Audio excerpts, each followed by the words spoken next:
La forja. La forja es ese lugar donde Dios quiere que nosotros entremos para Él hacer algo en nuestra vida. Todo hombre de Dios, toda mujer de Dios necesita ser forjado, necesita entrar en los procesos, necesita ser probado, porque Dios nos llamó, pero también nos predeterminó para algo divino, para algo maravilloso. Y Dios quiere sacar de cada uno de nosotros lo que no le pertenece a Él. Por eso es necesario que usted y yo seamos forjados. Claro, aquellos que capaz comienzan ahora a caminar en el Evangelio y dan sus primeros pasos, quizás no entienden el por qué es necesario que nosotros seamos forjados. Es necesario que vengan las pruebas. Lucas capítulo 17, verso 1, dice así: Jesús le dijo a sus discípulos. ¿A quién le dijo? A sus discípulos, a usted y a mí. Es imposible que no tengamos tropiezos. Sigue diciendo, tropiezos van a venir. ¿Y por qué es imposible y por qué tienen que venir? Porque eso es lo que va a forjar mi vida, eso es lo que va a fortalecer mi carácter, eso es lo que me va a hacer un hombre de Dios, una mujer de Dios fuerte. Y cuando vengan los embates del enemigo, yo puedo hacer como dice la palabra: resistid al diablo y él huirá de mi vida. Pero yo necesito eso, necesito ser procesado, necesito pasar por ese fuego del Señor para que Él saque todo lo que no sea de Él, que esté en mi vida. Porque yo, obviamente yo no lo puedo hacer, yo lo necesito a Él. Yo necesito que Él obre en cada área de mi vida. Yo me puedo autoministrar, yo puedo clamarle a Dios, pero no es suficiente, es la presencia de Dios la que limita y saca todo lo que no es de uno. Por eso es necesario que nosotros entendamos que si hay momentos de dificultad, si hay momentos de crisis, si hay momentos de enfermedades, si las cosas no nos van bien como nosotros pensamos, es porque algo está sucediendo, algo Dios quiere hacer, algo Dios está moviendo en cada uno de nosotros para llevarnos a un lugar diferente, para transformar nuestra vida y llevarnos a la altura del varón perfecto que es Cristo Jesús. Eso es lo que Dios quiere hacer en nuestra vida. Nosotros tenemos que permitirle al Señor que trate con nuestra vida. Sé que a nadie le gusta quizás pasar por problemas de dificultad, a nadie le gusta quizás tener problemas económicos o tener problemas laborales o tener problemas familiares. Pero muchas veces eso que hace el Señor en nuestra vida es para enseñarnos, ¿sí?, a ser mejores personas, a ser mejores hombres y mujeres de Dios. La forja es el lugar donde antiguamente había un hombre trabajando que era el herrero. El herrero trabajaba con 3 herramientas: martillo, el yunque y el fuego. Y cada vez que él tomaba algo, un pedazo de hierro, él lo ponía al fuego y él en su mente ya sabía qué era lo que tenía que sacar de ahí.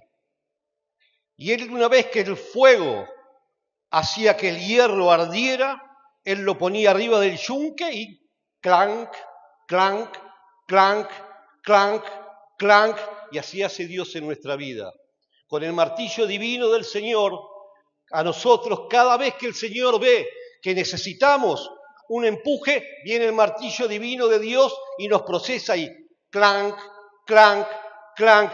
Y eso va moldeándonos porque Dios ya tiene proyectado, ya tiene el propósito que Él quiere para usted y para mí. Simplemente nosotros necesitamos llegar a ese propósito, pero como Dios quiere que lleguemos. Y necesitamos realmente ser procesados. Cristian decía ayer, usted lee la Biblia, es un buen leedor de la Biblia, hay hombres y mujeres en la Biblia que para llegar al propósito de Dios han sido procesados. David es un buen ejemplo del momento que le cayó ese aceite dorado en su cabeza, comenzó un proceso. Comenzó un proceso que duró 13 años, donde David fue perseguido, donde David fue intimado, hubo amenazas de asesinato, David tuvo que esconderse en cuevas, 13 años David duró un proceso, pero después fue uno de los mejores reyes que tuvo Israel. Dios hizo grandes cosas con David y nosotros lo podemos ver a través de los salmos, a través del libro de los salmos, podemos ver a David sacando de él todo lo que Dios había puesto en él, dando ese amor que él había recibido de Dios y diciéndole al Señor, Señor, yo no soy nada, tú lo eres todo. David entendía que sin Dios él no podía hacer nada. También le pasó a Ana. Usted conoce un poquito la historia de Ana. Ana era una mujer que era estéril, una mujer que necesitaba dentro de ella dar a luz a un hijo, más viviendo en una casa donde su marido Elcana, él tenía otra mujer, Penina. Dios puso a Penina, que era una mujer que tenía muchos hijos, para que sea ese aguijón para Ana. Dice que Ana bajaba todos los años a Silo, a la iglesia, y delante del altar del Señor derramaba todo su dolor, toda su impotencia de lo que ella sentía al ser molestada. La palabra dice irritaba por Penina, pero Ana necesitaba una Penina para llegar a ser la madre de uno de los hombres más famosos que tuvo Israel, que fue el profeta Samuel. Pero necesitó pasar por ese proceso, necesitó pasar por esa forja, por ese yunque, necesitó de ese martillo divino que golpeara, golpeara y golpeara hasta sacar de ella lo que Dios estaba esperando. Y si vamos a alguien más, podemos ir a Job. ¿Qué mejor que Job para enseñarnos a nosotros lo que son las pérdidas? ¿Qué mejor que Job para enseñarnos a nosotros lo que es la fe en el Señor? Y usted conoce la historia, Job era un hombre que lo había perdido todo, que ni siquiera sabía ni cómo ni por qué le pasaban las cosas que le estaban pasando. Él no sabía que en un momento se había juntado el Señor con los servidores y había hablado, y entre los servidores estaba Satanás, y le había dicho, ha visto a mi siervo Job, y él le dijo, y había algo ahí, pero Job no lo sabía. Pero hay una cosa que sabía Job, que Job lo podía perder todo, pero menos perder la presencia del Señor en su vida. Y eso es lo que nos enseña a nosotros, de lo que es un hombre que fue forjado. Un hombre que tuvo pérdidas no solamente económicas, no solamente familiares, hasta le pusieron o le dieron una enfermedad que se arrascaba, ¿no? Zampullidos, picazón, durante todo el día, pero así y todo, Job permaneció siéndole fiel a Dios. Y yo no sé si esta palabra es para alguien en esta noche, o será que Dios le estará hablando a alguien que quizás pasó por muchas de esas cosas. Y quizás en algún momento esa persona perdió todo. Quizás perdió su relación con su familia, quizás perdió el trabajo, quizás perdió en lo económico, quizás perdió en lo matrimonial. Pero yo te vengo a decir en esta noche, no importa que lo pierdas todo, mientras que Dios esté en tu vida, Él tiene el poder para devolverte todo lo que el diablo te robó. Alabado sea el Señor.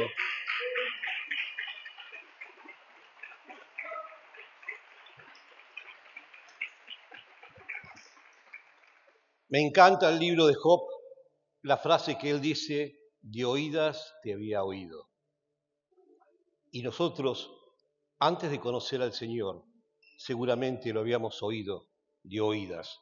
Alguien nos había hablado del Señor en los momentos difíciles de nuestra vida, ¿no? Pero ahora usted y yo en esta noche podemos decir, Señor, no solamente de oídas te había oído, hoy mis ojos te pueden ver, hoy mi corazón puede sentirte, hoy mis ojos pueden sentir que tú estás en mi presencia. Y qué bueno.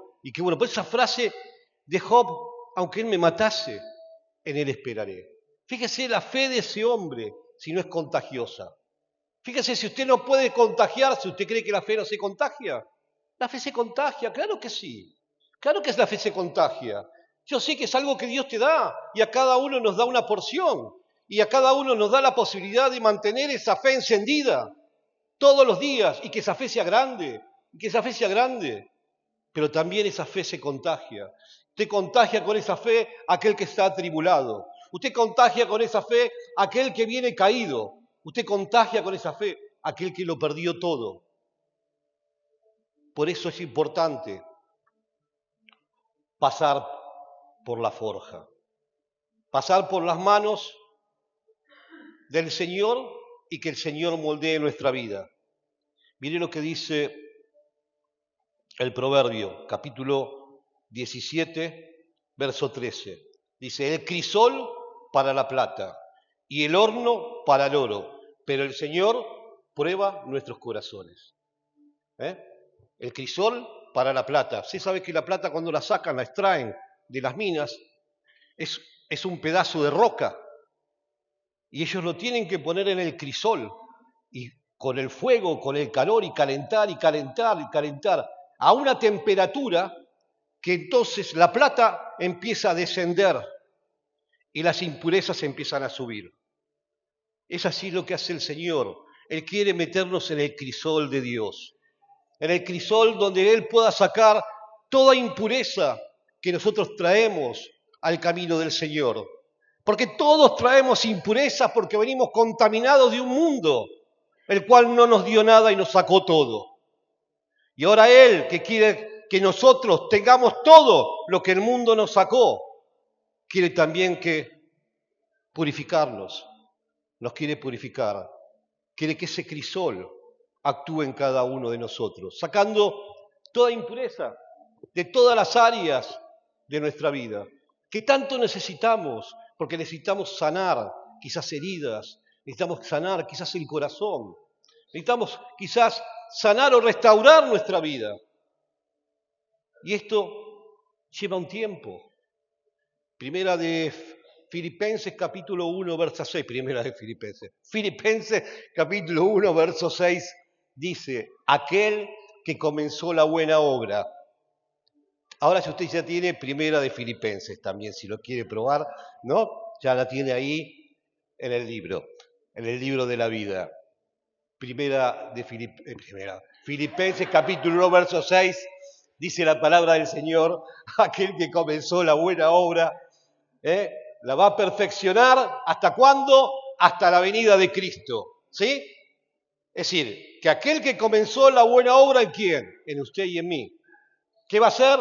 La va a perfeccionar, ¿hasta cuándo? Hasta la venida de Cristo. Mira el que tiene a su lado, dígale, perdóname si alguna vez te hablé mal, es que estoy siendo perfeccionado. Perdóname si una vez te traté mal, porque yo estoy siendo... Porque a veces creemos nosotros que los cristianos somos todos perfectos. Estamos todos siempre de buen humor, siempre pum para arriba. Y la verdad que no es así a veces. Tenemos altibajos como los tiene cualquiera. Y a veces, en ese perfeccionamiento, a veces nosotros respondemos de una forma que quizás otros no esperan que lo hagamos, ¿no? Por eso yo digo que el martillo de Dios, ese martillo divino, tiene que hacer clanque en nuestra vida para que nosotros nos sigamos forjando, para que nosotros sigamos haciendo las cosas que Dios nos mandó a hacer, porque ella tiene preparado. Desde la eternidad Él tiene preparado algo para usted y para nosotros. Fuimos predestinados desde el vientre de nuestra madre. Él ya tenía preparado y dijo, como le dijo a Jeremías, mío eres. Tú eres la niña de mis ojos. Ya los tenía Él. Él estaba preparado. Pero ¿qué pasa? Yo a veces cuando más leo el Antiguo Testamento digo, cada vez me parezco más al pueblo de Israel, ¿no? Porque el pueblo de Israel era complicadísimo, nunca estaban conformes, ¿no? Si venía maná del cielo, se cansaba del maná y le pedían pollo. Es decir, nunca y siempre estaban en lo mismo, en la desobediencia. Siempre ellos iban a la desobediencia, siempre se desviaban, siempre había la rebeldía. Siempre había algo que Mire, Dios había hecho reglas, mandamientos, ¿sí? Para bendecir al pueblo de Israel. Pero siempre había alguien que se rebelaba. Y yo creo que a veces eso nos pasa. Yo siento realmente cuando leo la palabra que eso me pasa también a mí. Que a veces me pongo, como dijo ayer Cristian, rebelde güey, ¿no? Y sí, puede, ¿por qué no?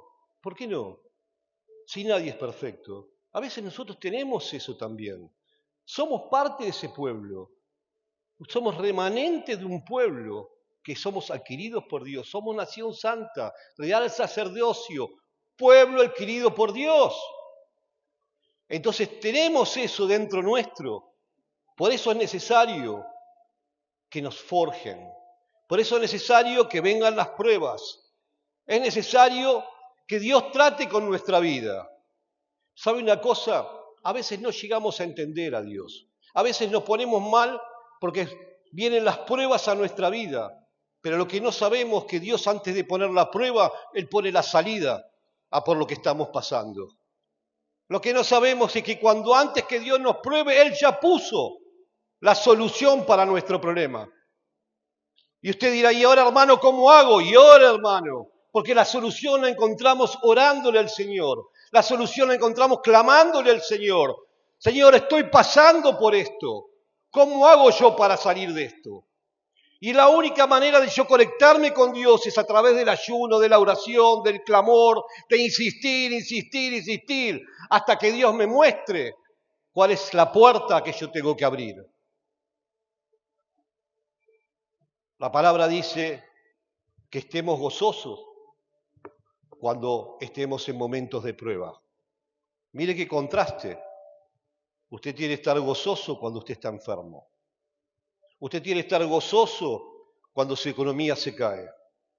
Usted tiene que estar gozoso cuando tiene problemas con su familia. Porque sabe, esa prueba después va a traer algo glorioso a su vida. Es por eso que dice el apóstol Pablo en sus epístolas que estemos gozosos en los momentos de prueba, en los momentos de aflicción, porque eso es nada comparable con la gloria que Dios que va a venir a nuestra vida. Pero nosotros tenemos que dejarnos llevar, dejarnos, meternos en ese río de agua viva y que Él nos lleve al mejor camino. Ahora sí, quiero compartir de introducción, sigo introduciendo un poquito más, así ya vamos a la palabra. Jeremías capítulo 17. Mire lo que dice Jeremías 17, verso 21. Así dice la palabra. Así ha dicho Jehová, guardaos por vuestra vida de llevar carga en el día de reposo y de meterla por las puertas de Jerusalén. Ni saquéis carga de vuestras casas en el día de reposo, ni hagáis trabajo alguno, sino santificaos el día de reposo, como mandé a vuestros padres, pero ellos no oyeron, ni inclinaron su oído, sino endurecieron su cerviz, para no oír ni recibir corrección. Mire qué interesante. Dios les hablaba. Y Dios te habla, hermano. Está en vos que tengas el oído para escuchar al Señor. Pero Dios siempre te va a hablar. Dios siempre te va a decir en qué dirección tenés que ir. ¿Qué es lo que tenés que hacer? ¿Cómo lo tenés que hacer? Pero el punto es, ¿mis oídos están abiertos? La palabra dice, el que tenga oídos para oír. Claro, porque debe haber oídos que no escuchan. Porque si usted escuchara, entonces tiene oídos para oír. Y si usted no escucha al Señor, seguramente su vida sería una vida exitosa. Es que a veces nosotros somos como este pueblo de Israel. El Señor dice cosas, dejadme un día, santificaos un día. Te dice el Señor, media hora orá, 15 minutos por día orá. Lee la palabra. Y en ella vas a encontrar la vida eterna. Pero, ¿lo oímos al Señor? ¿Escuchamos al Señor? ¿Ponemos por obra? Pero sí. Vino la cuenta de la luz. ¡Ay, Señor mío! Mirá lo que me vino de luz. Hay oro, pero no es así. Yo tengo que estar conectado con el Señor. Conectado todo el día con el Señor. mi pensamiento. Pablo dice en el libro de Romanos, renovaos vuestra forma de pensar. ¿Y por qué dice eso? Que renovemos nuestra forma de pensar. Porque si yo cambio mi forma de pensar, cambia mi forma de vivir. Mis malas actitudes se van. Pero claro, cuesta. Es mejor no hacerlo que hacerlo. Ocupo quizás el tiempo de la oración en TikTok, ¿no? O buscando las cosas por el Facebook, a ver lo que hace el hermano, a ver lo que hace la hermana, ¿no? Pero no escuchamos la voz del Señor. Y esto, por eso quiero introducir a esto es lo que le pasaba al pueblo de Israel. Reiteradas veces. Por eso el Señor los llevó al desierto. Y en el desierto, un camino de 40 días, tuvieron 40 años dando vueltas en el desierto. ¿Y por qué no viene mi bendición? ¿Y por qué no llega la promesa de Dios a mi vida? Y porque nosotros a veces ponemos una barrera entre la bendición de Dios y nuestra vida. Ponemos una barrera. Claro que sí. Igualmente dice la palabra que Él ya nos bendijo con toda bendición celestial. Es decir, que usted ya está bendecido por Dios. Simplemente tiene que acceder a esas bendiciones. ¿Y cómo yo accedo? ¿Cómo puedo tomar esas bendiciones? Conectándome con Dios, entrando en su presencia, dándole el tiempo a Dios que Dios se merece. No solamente cuando lo necesito. No es un botiquín de primeros auxilios, pero a veces lo usamos así. A veces usamos la palabra de Dios como un botiquín de primeros auxilios. Y después no encontramos resultado. Y después si usted se pregunta, o yo me puedo preguntar, ¿por qué los cristianos siempre estamos luchados? ¿Por qué los cristianos siempre tenemos problemas? ¿Por qué siempre pasamos por problemas económicos? ¿Por qué siempre tenemos problemas laborales? ¿Por qué siempre tenemos problemas matrimoniales o de relaciones con nuestros hijos? Es que no estamos conectados con el Señor. No estamos escuchando nuestro oído. Ellos no oyeron, dice el pueblo de Israel. Eran duros de cerviz. No lo oyeron. Pero ¿sabe qué pasa? Cuando uno entra en ese camino, créame que Dios tiene que hacer algo. Pasaba siempre cuando el pueblo de Israel por rebeldía se desviaba, Dios los mandaba al cautiverio. Dios los mandaba al cautiverio. Y ahí está en el cautiverio, pero Dios es tan bueno que Él también iba al cautiverio. Y Él le seguía hablando al pueblo de Israel para cuando Él los saque del cautiverio. Y salían del cautiverio y estaba todo bien, todo fiesta. Y al tiempo, otra vez los ídolos, otra vez la idolatría, otra vez se desconectaban del Señor. Ahora el Señor, en este caso, ¿sí? Él tiene una parábola, ¿sí? Que ilustra qué es lo que quiere hacer el Señor con su pueblo, ¿sí? Y ahora sí quiero que me acompañe al capítulo 18, ¿sí? Esta es una parábola. Y usted dirá, ¿una parábola? Sí, sí, sí. Las parábolas las usaba mucho Jesús. Era una manera de ilustrar lo que Él quería decir. Aquí se va a dar cuenta que también hay una ilustración de algo que es la vida cotidiana, de un taller, en donde en ese taller se opera algo que transforma y que transforma a las personas. Entonces escuche lo que dice la palabra. Dice, palabra de Jehová, capítulo 18, verso 1. ¿Lo tiene? ¿Lo tiene? Dígame amén. Así no me pierdo. Bien. Palabra de Jehová que vino a Jeremías diciendo, levántate. Voy a hacer una pausa. Fíjese que viene la palabra de Dios a Jeremías y lo primero que le dice, levántate, una acción, diciéndole, acciona, levántate. Yo no sé cuál era la situación de Jeremías, me puedo imaginar, porque si le decían el profeta llorón, seguramente estaría lamentando por algo. Pero lo primero que le dice al Señor, levántate. ¿Sabe? Dios no habla con gente caída. Yo me he dado cuenta que Dios no habla con gente que está tirada en el piso. Dios no habla con personas que se están lamentando. Dios cuando habla con alguien le dice, levántate. Y ahí es donde Dios te va a ordenar. Cuando tú te pones de pie. Ahora, si tú estás en el piso, bueno, que sea para adorarlo, que sea para alabarlo, que sea para enaltecer su nombre. Dígale que Él es admirable, es consejero, que es el Señor fuerte, que es el brazo fuerte de Dios. Pero cuando está en el piso, que sea para eso. Dios no habla con gente que está en el piso. A Josué, cuando habían perdido Jai, después de una gran batalla que fue Jericó, y fueron a un pueblito de 3.000 habitantes donde decía que había más mujeres que hombres, es decir, que pelearon las mujeres. Lo sacaron corriendo. Y dice que Josué se tiró al piso, puso su frente contra el piso, le dijo, Señor, ¿y ahora qué? ¿Qué van a pensar nuestros enemigos? ¿Qué iban a pensar? Le estaba echando la culpa a Dios.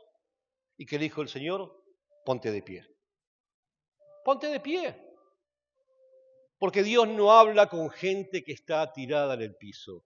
Usted cuando tiene que retar a su hijo o le tiene que hablar a su hijo, ¿qué le dice? Mírame. Le agarra así, lo aprieta un poquito. Mírame. No le dice, mírame a los ojos. Porque veo que el chico a veces se mira para atrás. Bueno, Dios quiere nuestra atención para que podamos escuchar. Ponerse de pie es saber que Dios te va a dar otra oportunidad. Ponerte de pie es saber que Dios te va a direccionar otra vez.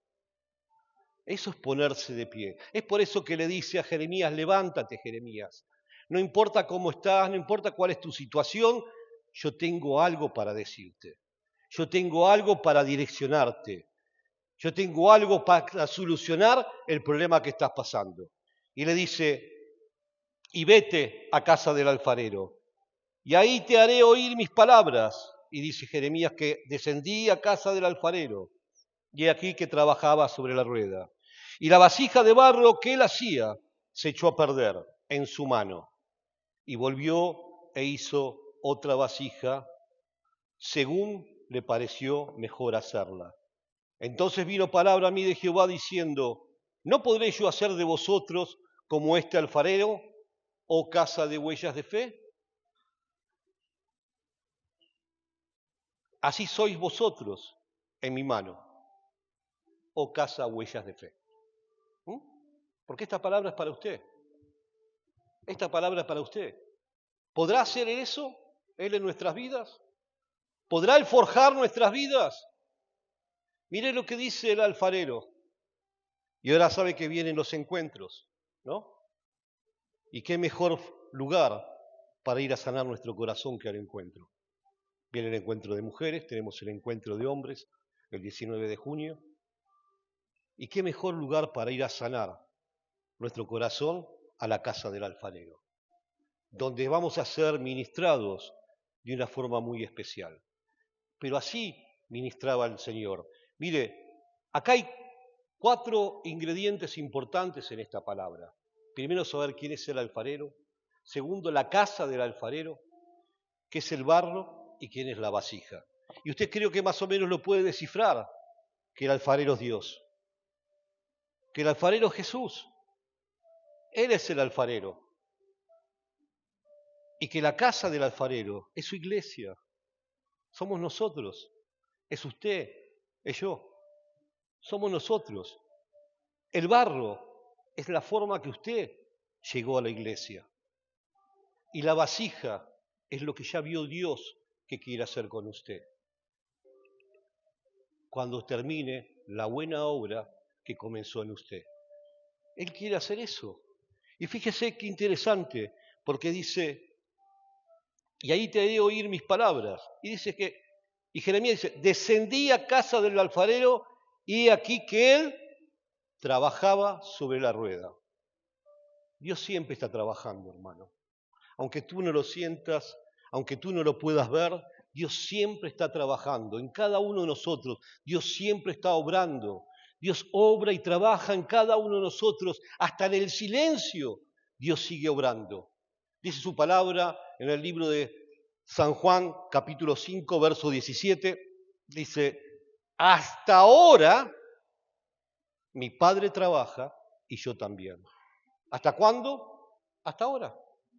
Hasta ahora sigue trabajando. Es que a veces pensamos que Dios nos tiene que hablar fuerte para que lo escuchemos o para que veamos que Él trabaja en nuestra vida. Pero Él siempre está trabajando. Él siempre está trabajando. Dios no es un Dios distante. Dios no está sentado en su trono mirando lo que pasa. Dios está atento a lo que te está pasando. Dios sabe cuál es tu circunstancia. Dios sabe por lo que estás pasando. Y Él está obrando, Él está trabajando. Así como trabajaba el alfarero, Él está moviendo esa rueda. Esa rueda se comienza a mover. Esa es la rueda de tu vida. Dios está obrando. Y yo quiero que usted en esta noche tenga la certeza y la esperanza que Dios está obrando en el problema por el cual usted está pasando.